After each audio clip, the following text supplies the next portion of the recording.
Boruto Tube the Vortex Chapter 20 shows us that Jura can kind of see into the other Shinju's point of view, or feel their emotions, or see what they see, or understand every single situation that they're in. So he's able to see the Matsuri and Konohamaru situation, which basically implies he's able to see Ryu's situation with the other shinobi. So that means he's actively seeing what Sarada's doing. That, or maybe he has to switch in between different Shinjus, but let's just assume that he knows what Ryu's facing or is up against.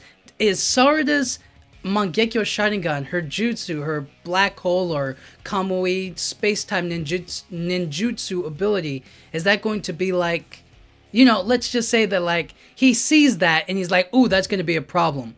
That's going to be something that I have to fight or we have to deal with now before it gets out of hand, right? Like, is that going to be something that shocks him or something that's going to be like, ooh, snap. We gotta deal with this. We need to take care of her now. Like, are they gonna basically join in the fight to stop her or to like face her or whatnot, right? Is Hidari gonna actively go in there and stop her and face her and fight her to, one, help Ryu and Matsuri, but two, because her abilities are just that strong? Like in the same way that they're going after Boruto, one, because he's strong, and two, because he knows of the Soul Thorn Bulb. He knows about like what it's gonna take to get the Shinju gone, or like to defeat the Shinju and bring back the people that they know and that they care about and that they love.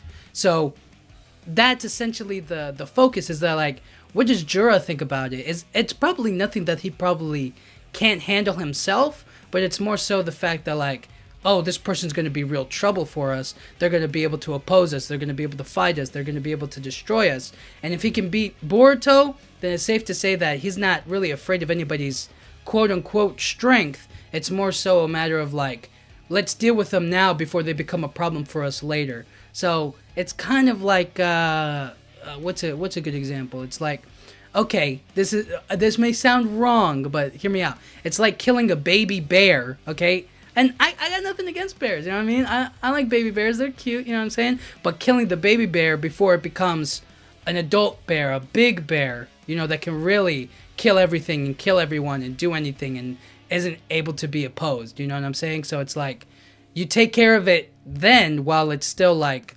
young, and in the same way that Shikamaru was telling everybody to like deal with the Shinju now while they're still a baby, while they're still figuring themselves out, and then betray them, turn, backstab them and whatnot. So it's kind of like that. It's deal with her now or deal with the consequences of not finishing her off in the future. So I think it might be something like that. I think Chapter 21 might see that scenario play out, and that's why Boruto may sweep in and help out and save everybody. Otherwise, I don't know. I'm not going to necessarily say it's like wrong or like impossible, but I will say that like in doing something like that, and maybe focusing on Sarada or on their abilities or keeping an eye on what everybody can do, they're trying to figure out what the playing field is like, what their levels are, trying to figure out who's going to be the biggest threat to them. So for example, if Himawari is able to master using Kurama or being a Jinchuriki, then she's going to be a real threat, and they want to eliminate that threat. So how do they plan that moving forward? What do they think, and how are they going to strategize and come together and fight, win, kill, and then devour the Otsutsuki, become the Divine Tree, and so on and so forth? So we'll look into that eventually, but I definitely think that this ability, this Mangekyo Sharingan ability, is going to be it's such a huge ability and such a strong one that everybody's going to, I don't know what's the right word. Everybody's going to like see it and be like, ooh, that's a problem.